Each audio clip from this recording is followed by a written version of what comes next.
Hey everyone, and welcome to Already Cancelled. I am Pierre, that is Tara, and we are going to talk about the Twilight Zone, Season 2, Episode 25. It's called The Silence. So, full Episode spoiler. 25. I know, right? Every time I go past 22, I'm like, oh, that's right, TV shows used to go beyond 22 episodes. This is insane. But this is episode 25, it's called The Silence, and the premise of this one is there's a wager, so one of these gentlemen's country clubs, no girls allowed kind of things, which seems like a bit of a sausage fest, quite frankly. I don't understand the appeal of these places, but there's a bit of a wager because there's this young hotshot guy who's always running his mouth. He'll never shut up. He's always asking to borrow money. He's getting on this old guy's nerves, old Colonel Taylor. So he offers him a wager. He bets him $500,000 that he can't stay quiet for a year. And to facilitate this wager, if he agrees, he'll go into a glass box in a spare room in the country club, and there'll be microphones to make sure he doesn't say anything. And he'll be provided with whatever he wants. He can write down, food or, entertainment or whatever, and he'll get all of it. Like, they'll provide it all. But he wants to prove that he can't do it. And this gentleman, of course, agrees, otherwise there'd be no plot. And that's the gist of the episode. So we'll get into it. Tara, how did you feel about The Silence? I like this one quite a bit, actually. I thought it was really fun, and I did remember watching this episode once it got going. Like, oh, I remember what happens at the end, but it's still really fun. It's a fun concept. I surprisingly did not remember what happened. I mean, I got it before he revealed it, but only by like 30 seconds or something like that. Nothing like, it wasn't like during the main part of the episode. Yeah, I liked it as well. I think what's impressive about this episode is that this episode actually doesn't have anything science fiction or supernatural in it. This episode is purely just two characters and their conflict, and I guess the reveal at the end, the little twist, is kind of cruel in a Twilight Zone way, but it's not supernatural. It's just it's like maybe the actual surgery is. I don't know if that's a thing that exists. Oh, or sure, not. yeah. I don't know if you can actually just do that, but that's the sort of thing though. Like that could pop up in a non-sci-fi thing, and I would just cop that up to, oh, it's just movie logic. It's fine. Yeah, just go with it. Like how many times you watch an action movie and they'll say something stupid about physics or something. Sure, yeah, or like even their own surgeries that happens in action films and stuff. Like, okay. Yeah. So, yeah, I mean, it's a fun kind of episode of this arrogant Colonel Taylor. Basically, after a few weeks of being in the box, he kind of realizes, wait a minute, like he didn't give up in the first couple of weeks. I was expecting that. This is starting to get worrying. I may actually have to owe him $500,000. So he kind of becomes this sort of slow taunting of like, hey, if you leave now, I'll give you a couple of thousand, okay? Yeah, it's been like 6 months. I'll give you a couple of thousand. Yeah, he keeps telling him that his wife has been seen with other men around the country club, and and the whole reason he decided to take the bet and get in the box was because he himself is running low on funds and his wife demands pretty things. Yeah, I mean, it's not something that's used all the time, but this is one of these old tropes that obviously we never do anymore, which is the trope of the husband and wife, where the wife doesn't even seem to know what their income is. She just spends lots and lots of money, and the husband's just trying to keep up with it. She goes to Tiffany's like she's at the grocery store. Like, this is literally what I think. When I hear this trope, I think of Married with Children. That is what this trope is. It's Al Bundy selling shoes to fund Peggy's bizarre schemes or whatever she's doing. I don't know. Yeah, I like the way it was directed a lot. Like, sure. I thought it looked good, and I like the opening with it was constantly zooming in on his ear while the other guy was talking. I like the way it was done. I thought it was very clever. And actually, the director also directed The Omega Man, which is the movie we're going to be watching soon. Oh yeah, okay, very good. Yeah, for us. Fairly soon, I think. I don't know. Boris Sagal. The other direction thing I really liked is whenever Colonel Taylor was spying on the young guy in the box, Jamie. there was a lot of shots of him like watching from like behind like the corner of a door or something like that, where half of his face was covered. Yeah, you can see his anxiety growing. Yeah, as he's watching, he's getting tense. Yeah. This has went on far enough. I'll give you 5,000. I'm like, the best. And I love when it gets towards the end of the episode and like everyone's gathering because they're like, oh, this is actually, he's almost done it. He's got, it's 10 o'clock tonight and that's him. He's done a year.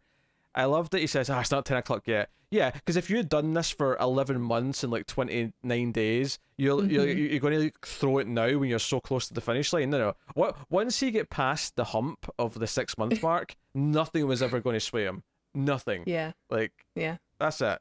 It's the home stretch. I don't know. I just watched a documentary called Hands on a Hard Body, which sounds hot, but it's actually about people who put their hands on like a car or a truck. In this case, it was a truck, and the last person standing, like they have to stand, they can't lean, and the last person standing is the one who gets the truck for free. And it was really good. And like you think the same thing, like there's 13 people around the truck all with their hands on it. Once they go past a certain point, like it's been 2 days that they've stayed awake, like why would they stop? But the littlest thing is what triggers it. You never know. I mean, to be fair, in that case, there's a physical, like, eventually they have to fall asleep. Like, it's just physically they can't do it. Whereas there's no physical requirements, really. It's so good, too. If you guys can find a copy of it, it's so good. Like, it's seriously, like, people who are so sleep deprived like that, watching them go into madness, like, and it's all real people. Highly recommend. Okay, why don't you explain to because I happen to know the answer to this. Explain to the viewers why you wanted to watch this in the first place. Oh, like, I don't know. I was listening to a podcast, The Rewatchables, because it had Quentin Tarantino on it, and he used to work at a video store, and the man knows movies. And he said that this was his favorite documentary, so I've been trying to watch it for a long time. Yeah, so there you go. There you go. What, does that make it less valuable? No. It's just you're a Tarantino stan, so I just. Okay, well, I highly recommend from myself, not just from Tarantino. Yeah, I wanted to check it out, and yeah, it's really good. Yes. So the reveal at the end of the episode, of course, is that basically the Colonel sort of stands up and says, "Look, you've challenged my reputation by surviving, and I now must reveal to everyone that I've been broke for a long time. I lost my money a long time ago. I have nothing. I could barely afford the couple of thousand I was offering halfway through, and now I must leave in shame because my reputation is done for." And all of a sudden, like, Jamie looks really distressed, and everyone's like, "Why is he not talking? Why is he not talking? Why is he not talking?" And he writes down a note. "Oh, because of this, I didn't think I could do it. I didn't think I could keep my mouth shut. So I got my vocal cords severed, basically." And then he pulls off his little his ascot. Yes, his ascot. Thank you. I was trying to think of the correct term. And he's got a scar across his neck. And you sort of think back, like, oh yeah, he always had like a something around his neck every time he was in the episode. But he was also a very classy man, so you don't really think too much about it. Yeah, I'm pretty sure he was probably wearing something like that in the first couple of scenes before all this happened. When he was still speaking, so he never stuck out of place, I guess. During the glass box phase. And Joe, I think the pacing of this episode is really good, where it builds up to the ad break, which is simply because he's not in the box until after the ad break. The first half is purely setting up and convincing him to take the bet and going and what all the rules are. Yeah. Oh, he was super annoying. But as the episode's going and the old guy's getting more and more agitated and trying to talk him out of it, you start to really side with Jamie because no, he's trying to weasel his way out of this because he thinks he's going to lose. Yeah, and he might not have the money. Yeah, so you side with him, and I think as far as a character episode goes, it's a really effective one because it kind of makes us switch allegiances as the episode goes on, which is impressive. It does, but also, like, he would have cheated. So, like, even if he won, like, he was always going to win because he cheated. It was just whether or not he could handle being incarcerated in a really nice room for a year. That was the real test. No, I'm going to stick up for this here. I don't think this is cheating. I think he paid a price to ensure he could win, but I don't think there was no rules that said he couldn't take away his ability to speak. There's no rule in the book that says a dog can't play basketball. You're using the Airbud logic. I don't think that this nullifies anything. He saw a loophole, right?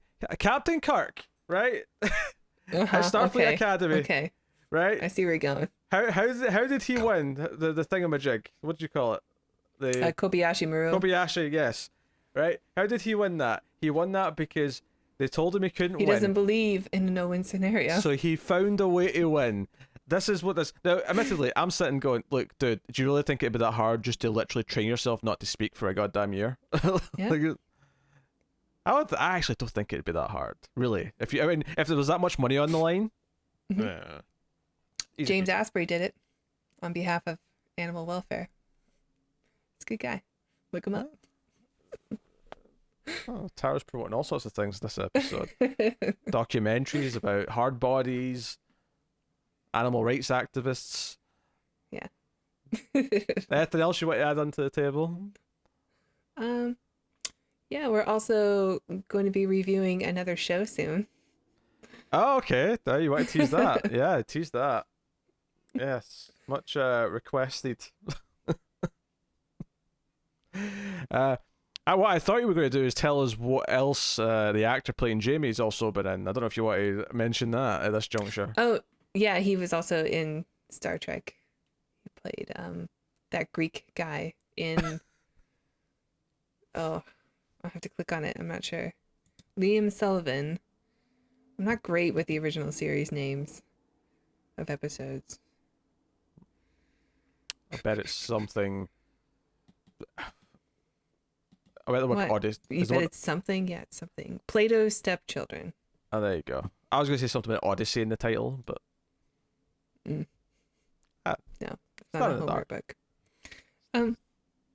Also, this episode had a returning actor, Jonathan Harris, who was also in the episode 22, who played the weird doctor. But most people, I think, know him as Dr. Smith from Lost in Space, a great television series, despite what Rotten Tomatoes says. Ew, the pain. Yeah, okay. So what I think the other thing I want to say about this episode is that so much of it's about their honor, right? Both of them. Because the start of the episode is essentially the Colonel challenging the honor of the young guy, of Jamie, and saying, hey, you're an annoying little shit. So I bet you can't do this. I bet you can't do it. And then in turn, Jamie, by proving, maybe taking a little bit of, leeway with the rules a touch, is able to sort of one-up a cheater him. and a fraud. How do you like either one of them? He's able to one-up him a little bit. I guess when it comes down to it, the snooty old guy is just too pompous. So I want to see him, basically have his just desserts. That's ultimately what I want. Okay. All right? Pretty good episode, I'd say, though. Really fun. I guess what I'm saying is okay boomer, right? that's the although given the time period, it's more like the young guy's the boomer and the old guy's the, I don't know. Yeah. The greatest generation. Because it's 1961. Yeah. Well, he's a little bit old for that, too. I don't know what it would be before the greatest generation. I don't know. Cowboys? I don't know. Because greatest generation is World War II. Yes. Yes, just maybe a little bit old for that. Maybe more World War One service, given his age. I don't know. Someone's going to do the math and make us look like idiots, but you know what? That's well, okay. we don't know what the generation's called before then anyway. That's fine. Yes. They were, I don't know. I love the idea. Very lucky to be alive. Oh yes, yes, very lucky. It's so funny because obviously we're thinking back to the World War One, which is at 1914 to 1918. Now I think of World War Two, it's 39 to 45, and I feel like getting into this century, I was kind of like, oh, it's good that we're over a lot of that stuff, and 2020 is doing its best to give us everything but a war to just make us feel miserable. Yeah. Everything but. Yep. It's just that year, so basically Attack of the year 2020. we need a win. We need a win. We do. Maybe it'll be Tenet. I hope so. That movie's never coming out. It's done. But Nolan will refuse. Lionsgate just caved. Actually, there's a horror movie, and it's a horror movie, so a lot of horror movies go VOD anyway. But they had a film called Well, so did Antebellum Disney. coming out. Oh yeah, but they're caving for for a $30 premium on a streaming service they already have to pay for. Well, I'm paying for it, so Yeah, I $37. want to see Mulan. Ah, But yeah, Antebellum looked really good. Is that coming out? it's coming out now, VOD, in September. I like Janelle Monáe. I'm excited for that movie. That's fair. That's Is fair. it sci-fi or horror? Do you know? It looks like there may be time travel in it, so it might be sci-fi. I'm going to have to do a bit of research on that, see what the plot is exactly. Okay. That could be one for us. That's a good point. But yeah, The Silence is a good episode of Twilight Zone, though. just as I agree. we're spiraling away from it right now. And I think the performances are really good, especially Taylor, the Colonel. I think he is just the right amount of like arrogant, and then the right amount of scared. So you really enjoy him sweating as the episode goes on, and I think that's good. Yeah, I agree. Yeah. Plus, I like the set. I like the glass box, and there's a little curtain area at the back where presumably he goes to the toilet and other things of that nature. Rod Serling was there at the end and told us about the next episode, which it's called Shadow Play. It's a courtroom episode. It didn't really. I mean, he said a lot of fluff, but ultimately it was just it's a courtroom episode. Here's the description on IMDb. Adam Grant, not Alan Grant of Jurassic Park fame, of course. So close. Adam Grant. Adam Grant is trapped in a recurring nightmare in which he is sentenced to death by execution. He tries to convince the people around him that they are imaginary and that they will cease to exist if the execution is carried out. That is a very high concept episode, and I am. Hey, look who it's starring. Dennis Weaver from Duel. That's exciting, right? Oh, so is. Oh, you're right. Oh, he must be quite young in this comparatively. Yeah. That's going to be fun. Yeah, It's another Charles Beaumont episode. He tends to write good stuff. Yeah. He was Looking also forward to it. He was also in Touch of Evil, and I'm just seeing here that I'm on his page. Fair enough. But you can, of course, like and subscribe, all those things. Liking is very important on YouTube. It lets the YouTube algorithm know that we're worth recommending out, and more people will find us, so please do so. Tara, why don't you tell them all about a certain little thing called Patreon? Why, sure. If you enjoy our show and the channel in general and appreciate all the content that comes out almost daily, if not daily, then please check out our Patreon page. It's patreon.com/MalifestTV, and donating as little as $1 per month will get you bonus content. I know, how do we fit it in? But we do. So please check that out. Thank you. With great difficulty. That's how we fit in. So... Yeah, that's pretty much it, guys. On Twitter at mailed_fuzz for channel updates and the like. Thank you very much for watching and listening. We always appreciate it. Keep watching TV in the Twilight Zone.